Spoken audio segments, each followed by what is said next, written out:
because so many people who were less qualified than I was, they got ahead. And I was like, what are they doing differently? Like they literally, when they open their mouth, rubbish comes out and everyone's like, oh my God, yes, love it. Like, do you even understand what they're saying? It's just all rubbish. How can you translate what your background is, your experience into something that your decision maker actually resonates with? Because if you're doing the same thing for 25 years, especially in tech, not quite sure if that's the good thing. So, explain to me what you actually do. Why would you go from A to B on your bike if you can take a Ferrari? I thought everyone wants to become the industry authority. Turns out not everyone actually wants to do that. Again, it comes down to you can be the best at what you do and still not getting recognized for it. So unfortunately, this day and age, it's a bit of your job to be known. No, I literally just started this now. And what I've learned this week is X. And I've had 7 conversations, and guess what? 7 shut the door at me. What is one thing people get wrong about personal branding? That it has nothing to do with the amounts of followers you've got or how many likes you get. It's all about... Hello, you beautiful people, and welcome to the Solo Sauce podcast. My name is Joeri, and on this show, I have honest conversations with people who work for themselves, the independent professionals, solopreneurs, and self-employed out there. We share real stories, lessons learned, and maybe even some practical tips that you can take forward on your own solo journey. In this episode, I am joined by Petra Zink, who's a personal branding expert who helps experienced professionals turn their expertise into trusted authority. We get into why titles just don't carry the same weight anymore as they used to, what it really takes to build trust when nobody really knows who you are, and why you should never, and I mean never, outsource your thinking, especially not to AI. As always, I'll be back at the end with some of my thoughts, maybe a couple of questions, but for now, enjoy my conversation with Petra Zink. Petra, thank you for being here with me. For the people who don't know you, what's been your journey so far? It's been an interesting journey. I'm an Austrian living in Australia, came here for 6 months, never left. I started in brand and product marketing, thought that was my one and only career until it wasn't. I was put on a performance improvement plan and it made me leaving the industry. Got into tech and digital recruitment and realized that extremely smart people did not get ahead because they couldn't articulate themselves. And because my job back then as a recruiter was how to position my candidates in the best possible way so I can get the commission, I started to learn what it actually takes to create a perception that is portraying an image that people want to buy into, and also how do you communicate what you can actually do for others. So this is where I explored and experienced for the first time the power of personal branding. And for the last 8 years, I've been running my own personal brand and executive coaching practice called Impact with Triple C, which stands for clarifying, communicating, and commercializing your point of difference.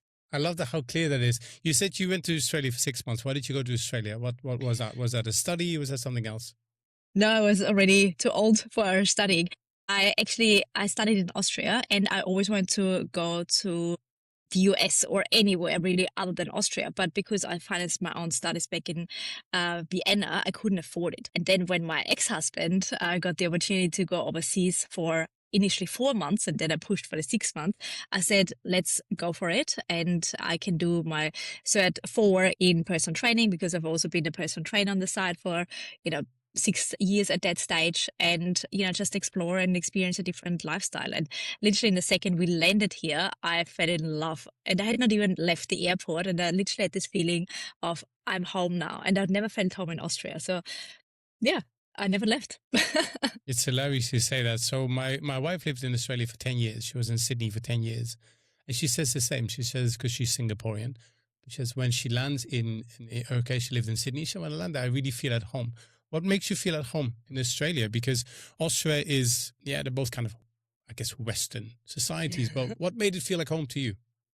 Literally from the second I remember, it must have been when I was 4 or 5, I said to my grandmother, one day I live on the other side of the world, not knowing what the world actually means and what the other side of the world means, but I thought it sounds very clever. Quick one. If you are enjoying this episode, I would really appreciate it if you left a like, you left a comment, or you share this episode with somebody who needs to see it or somebody who needs to hear it, depending on where you are enjoying this episode. Right.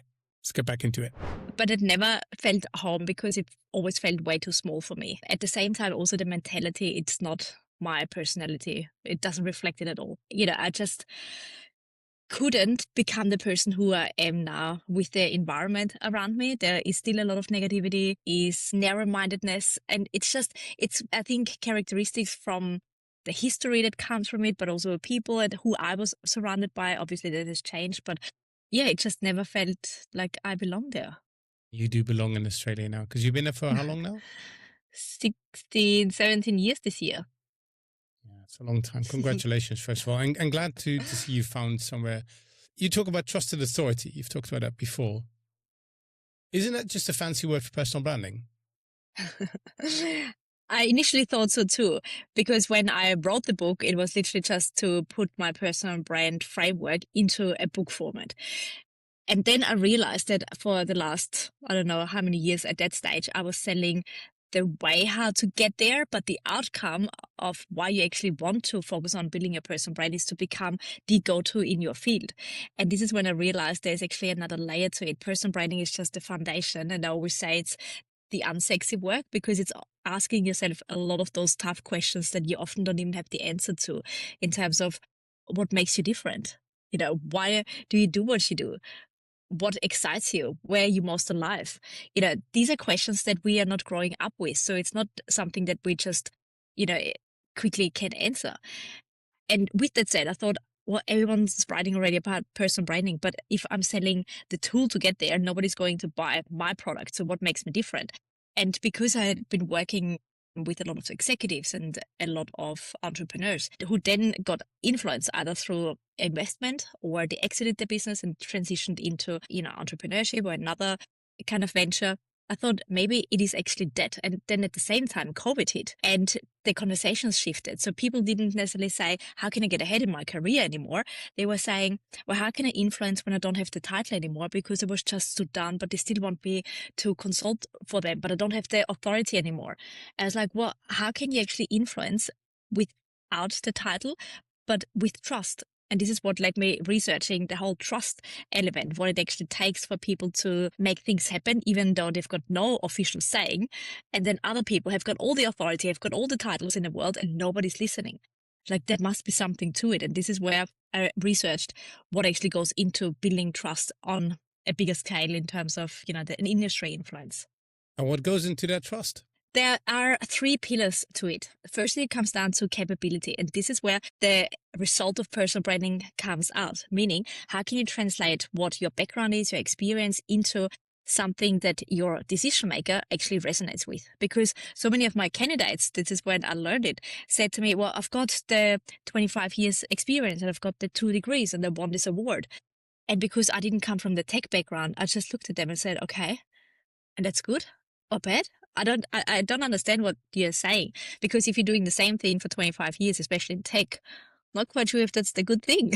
So, explain to me what you actually do. And because I was just asking so many really basic questions, I realized that they didn't even know what kind of contribution they have to a business. So if we don't know that, we can't go any further. So the first element is defining and identifying your capability that you can then communicate to your audience. Then the next part is credibility. Why should anyone listen to you? And I developed also a framework within this framework, which is the 3 ways how you can actually build credibility. It's your own, meaning how can you turn what you know into a signature framework that others can use? It can also be others. So the halo effect, brand by association. How can you connect yourself with people who already have the trust and the credibility in your industry, especially when you're new and you transition, so you fast track your credibility? And then the last part is visibility, because we do know that you can be the best at what you do, but if nobody knows that you exist, then you're not going anywhere. And it's very different to going viral or being famous. It's about being known by the right people. And there may be 3 people within the organization that you need to influence. So these are the 3 pillars of the trusted authority, which again is kind of the next level after personal branding. After you've done the groundwork, you then step up your game. That's very interesting, because I have a similar audience in that regard, where a lot of people I talk to on the solo source side have experience. they've been doing this for 10, 15, 20, maybe even more years. They leave, let's say, a role, a big title, as you call that, and then they start working for themselves and they realize nobody cares about them, or like nobody knows them. And within that ecosystem, they were somebody. They had a title, they had a level of respect. Then when they start working for themselves, they're a bit like, well, nobody knows what I did. I might have been the best person in tech or something. And they really struggle with that. Why is that such a struggle for people? I would say it's a combination of a couple of things. There's a saying, if you are in the jar, you can't read the label. And this is us with all the emotions that are happening in and around us. How objective can you be with your own experience and your level of expertise? And then, in countries like Australia, where you've got the tall poppy syndrome, where people just want to keep you low, you don't try to make yourself sound better. So you just try to fit in. And this is also when, looking at the 30, 40, 50-year olds in our generation, we were taught to fit in. You don't want to stand out. And now all of a sudden we have to stand out. Like, this is not natural for us to start with. But also, I grew up in the brand and product marketing world for the FMCG industry. So I've always learned to focus on the benefits and not the features. So that was my education. I just then applied it on people and I thought, this is all I know. So maybe it works, maybe it doesn't. And I realized it works until the psychology kicks in and it doesn't work anymore, because your title is part of your identity, especially if you have been in a role for many years. You literally take on the identity of the head of procurement or the general manager of this company. And we are, again, not asking ourselves the questions, well, who am I without this title? And this is why I think it's so difficult for people to see the value that they can create themselves, because especially busy executives, they're just working long hours. They don't even have a minute to take a breath. They're not thinking about what is actually the value that I create. They just focus on, I made so and so many $1 million, or I saved that much money, or I had that many people. But these are features in our world. We don't know if that's good or bad. And dissecting that and actually unpacking what that means for your decision maker, this is exactly what this unsexy work is. But once you've got this foundation, the marketing of yourself, your resume, your LinkedIn, your podcast, your media kit, everything else is a lot easier once we've done this very unsexy but very, very important work.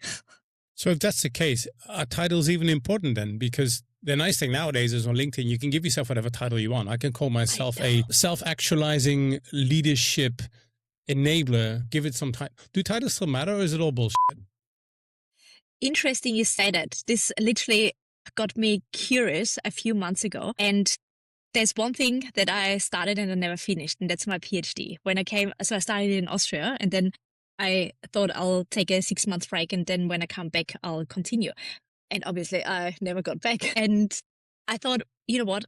I probably should pick that up again, because the whole trust element and how to influence, it just fascinates me so much. Do it properly. And I started the research what universities I can go to and so forth. Anyway, I came also across online programs because it would fit with my schedule. And then out of the blue, I get this email saying, you actually don't need experience. You also don't need to do a thesis. You have it in 7 days or less. You just need to swipe your credit card.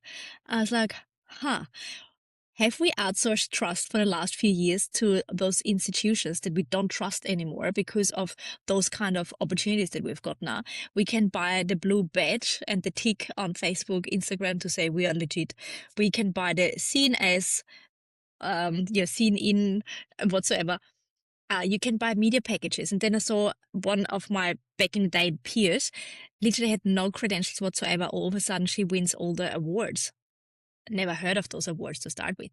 Within 2 months, I was like, this is random. What happened is we can fast track credibility billing as long as you can pay for it. And this is why we don't trust those institutions anymore. Same with education. When I went to university, I was one of 2% in Austria who went to university. So titles meant something. Now everyone's studying and you can buy your titles at the same time too. So it means nothing anymore. I wouldn't say nothing, but it certainly has lost the level of credibility that we used to have. I do hear on that one, and I actually have seen a couple of people on LinkedIn who all of a sudden have awards like you've never heard of. You can buy them. Basically, you can pretty quickly find out that you can buy an op-ed in magazines you've never heard of. They sound really like it's a big name, but then it's some kind of obscure magazine. I saw one somewhere in India where you can just pay think it's like $2,000. You can be featured as a marketing professional. Yes. If that's the case, then if it is that, what did you call, like outsourced, like Outsourcing trust. credibility? Yeah, Outsourcing and trust. There you go. yeah, because we clearly don't trust ourselves anymore, that we can explore new situations, that we can rely on what we've done previously, also when it's not exactly the same in this new situation, but there are elements to it, that we can find a way. We've just been so institutionalized that you need to have the ticket, you need to have the, approval from somebody else to go for it. And then the world is changing with technology, and then COVID, and now AI. We can't rely on whatever worked in, even 5, 6 years ago, because the world doesn't work like that anymore. So let's say you have a title, you've got a bit of credibility. You've done some internal thinking. You've gone beyond the features. You've gotten clear about what your brand is. Mm-hmm. How do you then take that with you? Because you travel, let's say, to a new organization, or you do your own thing. How do you take that credibility with you in a way that actually works, rather than just slapping a title on it? Well, this is where my favorite topic comes in. How can you turn what you know into a signature framework that others can understand and also use?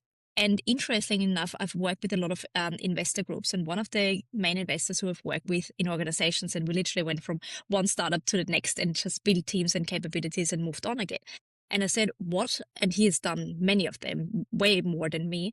And I said, what makes you choose this one person over the other? Like, what is the magic sauce that combines them? And he said, you know what? They have got a playbook.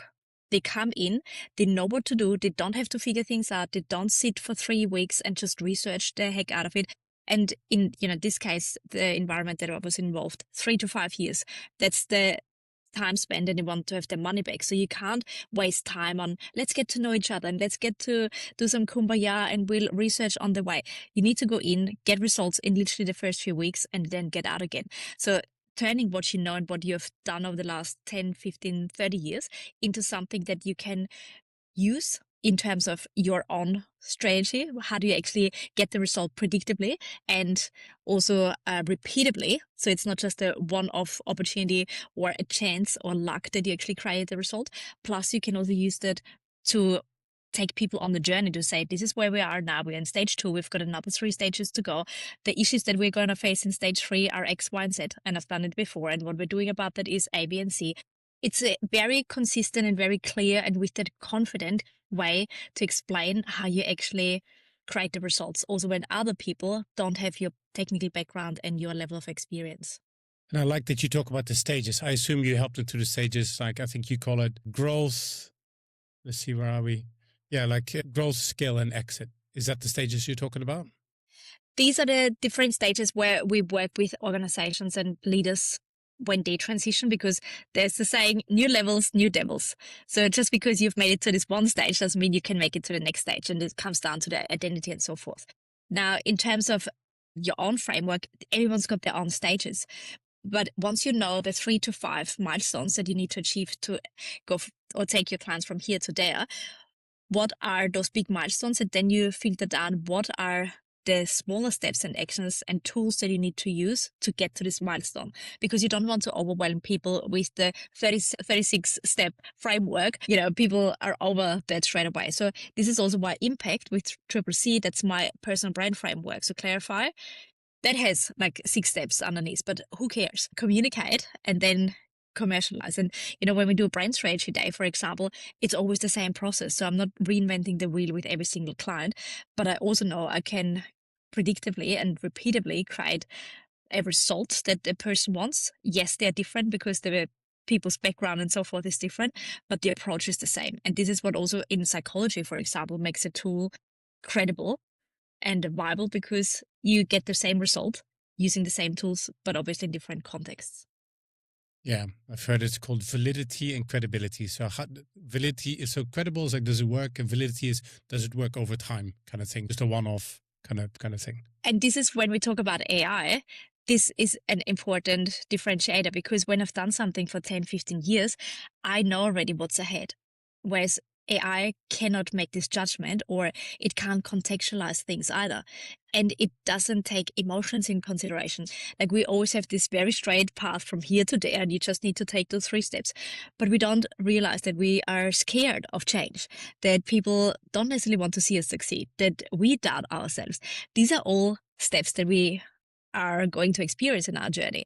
So when I've done it a few times, I can already say, I know this is going to be very uncomfortable. With that said, what we're doing about it, X, Y, and Z. So I've got already, again, tools ready to go to handle any objections or any kind of tips where people would have some struggles with. AI can't do that yet. Yeah, yet. Where are you using AI Everywhere, for you? everywhere. Yeah.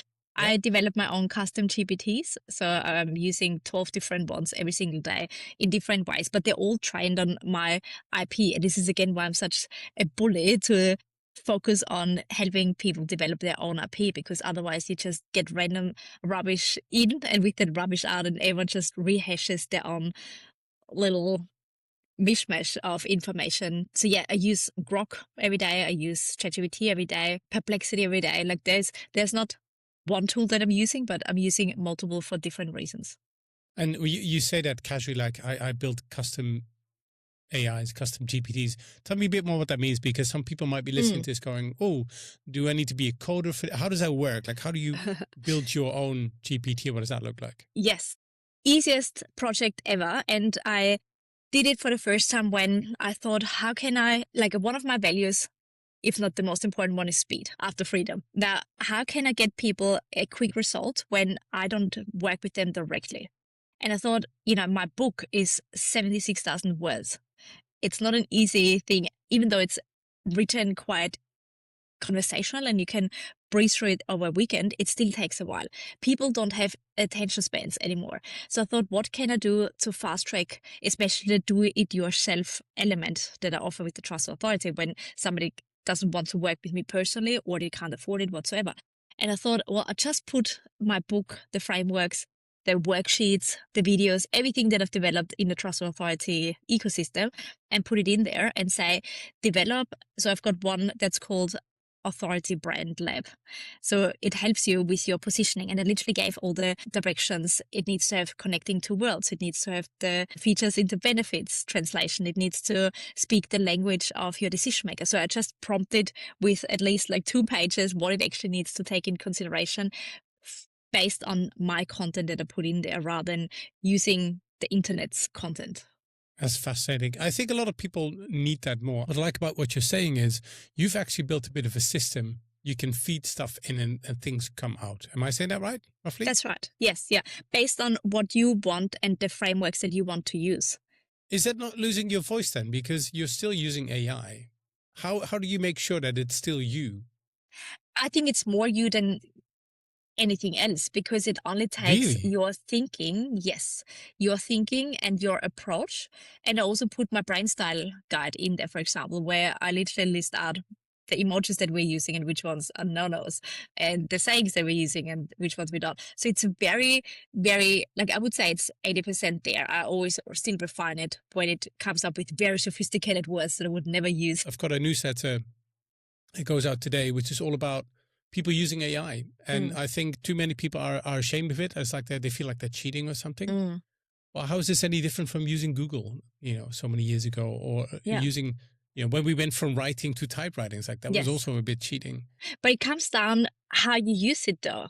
If you have got nothing and you all of a sudden want to be an expert in, um, you know, crypto, and you've never done anything in crypto, but now you can just Google what does that actually stand for and so forth, you get discovered very quickly. Whereas if you know what questions to ask, what to prompt, what feedback to give, it's very, very different. And this is why, I have my own frameworks that I apply in my own work. So it's not cheating as such, it's just getting to a result faster. And I can still say, I would never say that, remember that, and so forth. So, why would you go from A to B on your bike if you can take a Ferrari?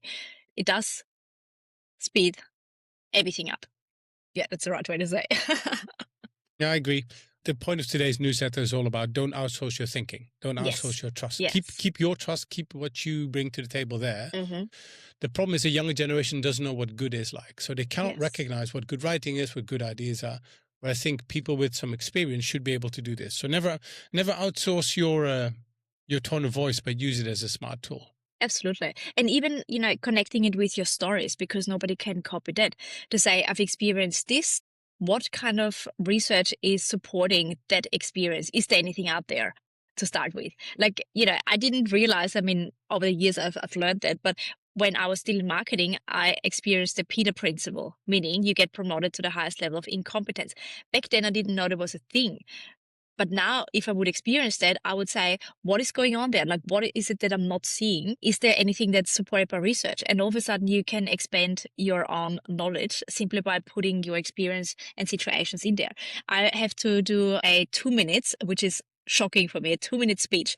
I can talk for 3 days, but 2 minutes, it is hard. Anyway, I said, I want to have a storytelling element. I want to connect with business owners who are between 40 and 60. I literally gave every parameter, and I want to say, in entrepreneurial household, how I grew up, you were measured on two things: how much money do you make and how hard you work. And this is what connects with this particular audience. But it's also because I've actually experienced it. So I'm not making stuff up. And this is what especially younger folks often don't realize, that you can sound smart, but people don't believe you because there's just no emotional connection. Like, what does a 19-year-old tell me in terms of being a life coach? Not much. But yet, many of them are winning the online game because they are simply better. Maybe it's because they don't know what they don't know. Why do you think that is? Because same thing, like I've got a friend of mine, 20 years of fitness experience. Here's somebody with 20,000 followers. The 20,000 followers person gets to work. My friend with 20 years of experience doesn't. What's going wrong there?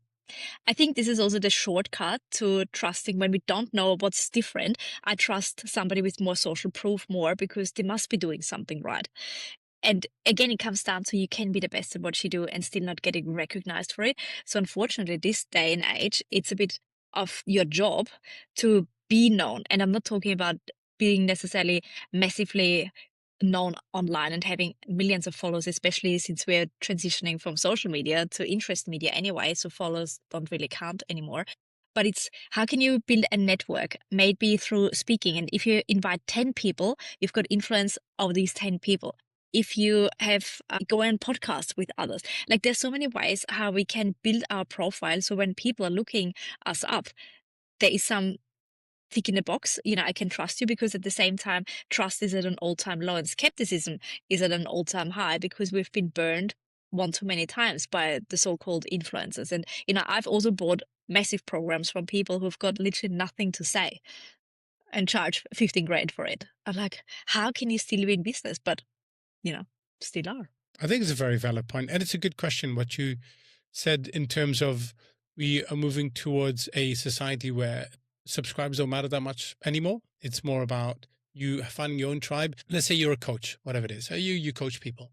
I always tell people you probably couldn't even deal with 100 clients. Like you probably want like 5, 6 good ones you can have a really good, sharp solution for.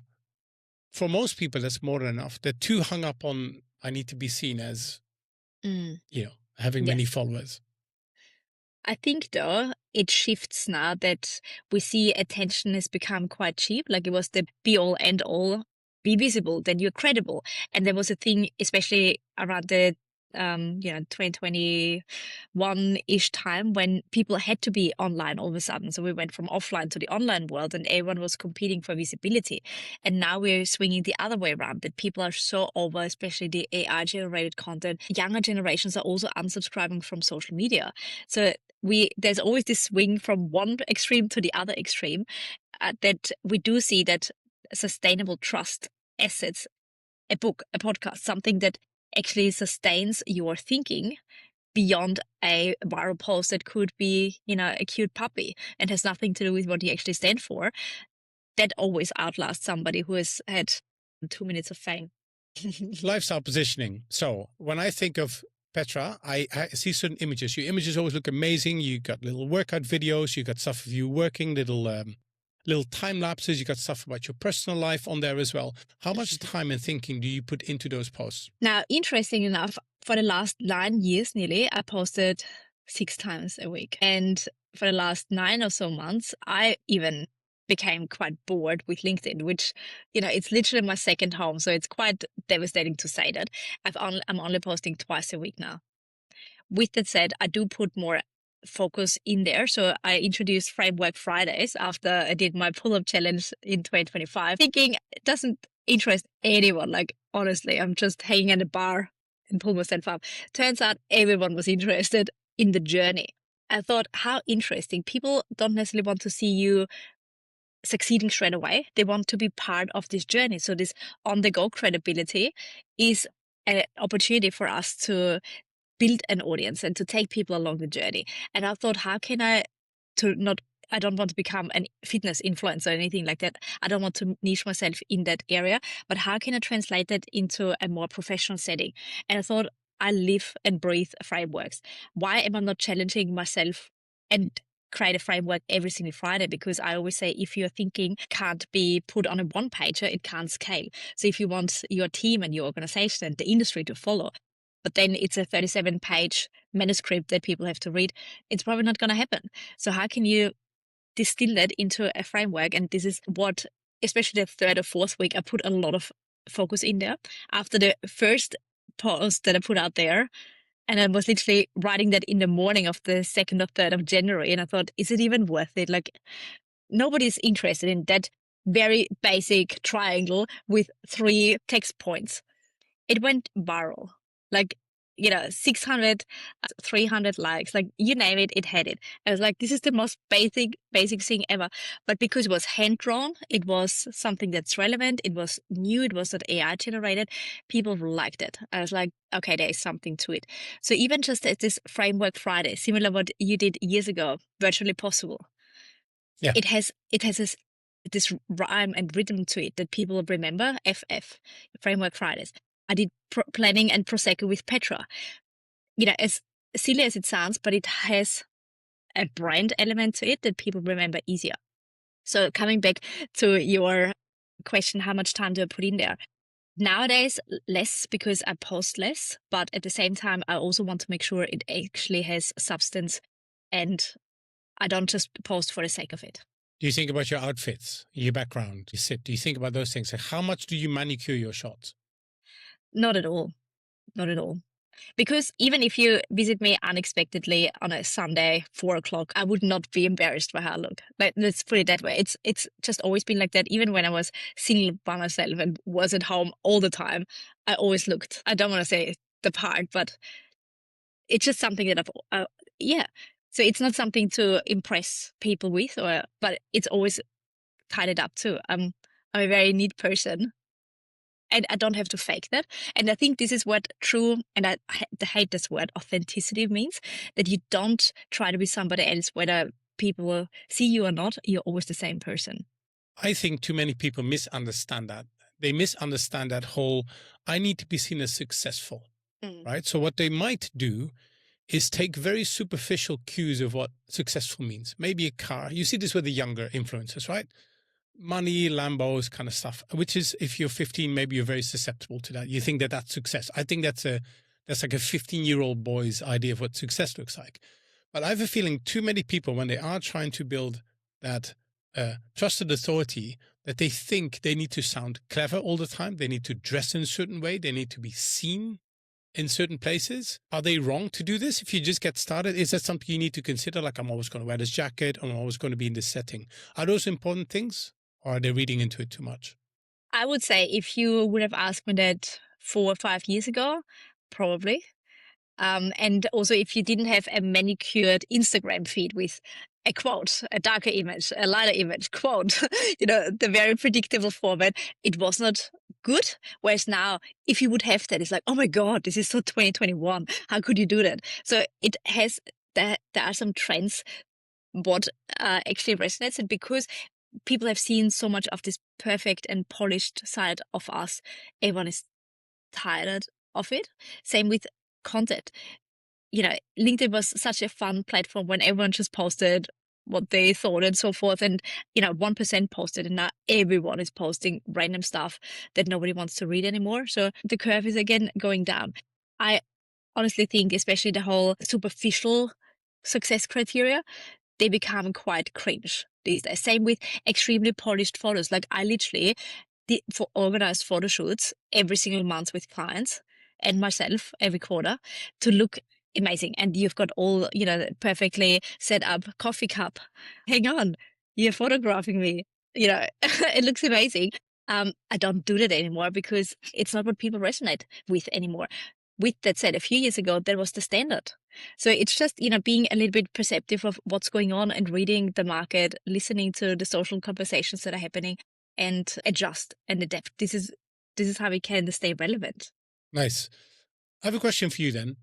I'm new to this solo source thing. This is a new venture. I've stepped out of a role. I did something over here. I've got some credibility, done a couple of years. I'm starting this new brand. Give me a couple of tips on just beginners, people starting their own journey. I'm doing some newsletter, I'm doing a bit of podcasting. I think I have a bit of a color scheme. What are some tips you would give beginners on this journey if they want to build that trust with an audience? I would say tap into this building credibility on the go element. So instead of saying, I know everything that's going on and I've sorted everything out, it's like, no, I literally just started this now. And what I've learned this week is X. And I've had 7 conversations. And guess what? 7 shut the door at me. Being quite honest with what's going on, because I do think it fast tracks not only trust, but also credibility when you share what you're learning. And it doesn't necessarily need to be necessarily in real time that is it literally happened last week. It could be 6 months ago when you got your ego hurt, when everyone said no. And that happens at the beginning. That you say, well, next time what I'm doing is I'll start with objection-based handling. And I say, I know what you're saying. It's not for you, or you're too old, or it's too expensive. This is what I'm trying. I'll keep you posted next week. This is what makes you stand out from everyone else who's got everything, who's got their act together, and people don't believe that anymore. And then I think also sharing those every now and then highlights to say, guess what? I got my first client and we've got 7 people now in the newsletter. So don't inflate numbers for the sake of it. And to be honest, at the beginning, I did it when I was literally in year 1 or 2. I was like, I've worked with so many clients. Yes, they may have been from a recruitment perspective, but they were not actual clients. That worked a few years ago. It doesn't work anymore. Well, I mean, I come from a similar world, right? My background is I've done 100 projects with companies like Nike and BP and Red Bull, but it doesn't really help me on this side either. I mean, I think for some people, maybe it means something. I don't think it means that much anymore. What's the future of personal branding then? If kind of this is where we were, this is where we are now, where's it going? I would say it is coming back to proximity, meaning instead of trying to be everywhere and going viral everywhere and getting onto this content hamster wheel, it's creating a few authority pieces. It may only be 10 really good YouTube videos that are 5-10 minutes, but it's one anchor that people can come back to. It may be you going onto different podcasts. Like you don't even need to have your own podcast to start with, but experiencing how other people are interviewing, how they run their show. And to be honest, I had a podcast literally until a few weeks ago, and 287 episodes later, I've made incredible conversations and connections because of that. So it's such an amazing learning journey that I wouldn't want to change anything in the world. But it forces or enables proximity, that you talk to one person. I also started an initiative last year called Executive Table. Only 12 can attend that lunch, and it's hand picked and selected and invite only, because we want to curate a community that we want to be part of also. So I think it goes back from being everywhere and having the million followers to having the 100 people in your ecosystem that actually care about you and you care about them. I often ask people this who have books and who are writing a book. Is having a book still a thing? I always go like it's a bit outdated, right? Is this not something that people did 10 years ago? Like, oh, I'm a best-selling author on something. Funny you say that. I literally finished writing my second book on the weekend, and I thought exactly that, like, who reads books anymore? Funny thing is, hardly anyone read my first book, but a lot of people know about it. I still think it is, maybe for another 5 or so years maximum, still an asset that transcends beyond your social media posts that go away within a week, if that. So it's still a reference point, and it does open doors for conferences because it is, again, a bit of a shortcut to say, well, you've written 50,000 words on this one topic. You probably know what you're talking about.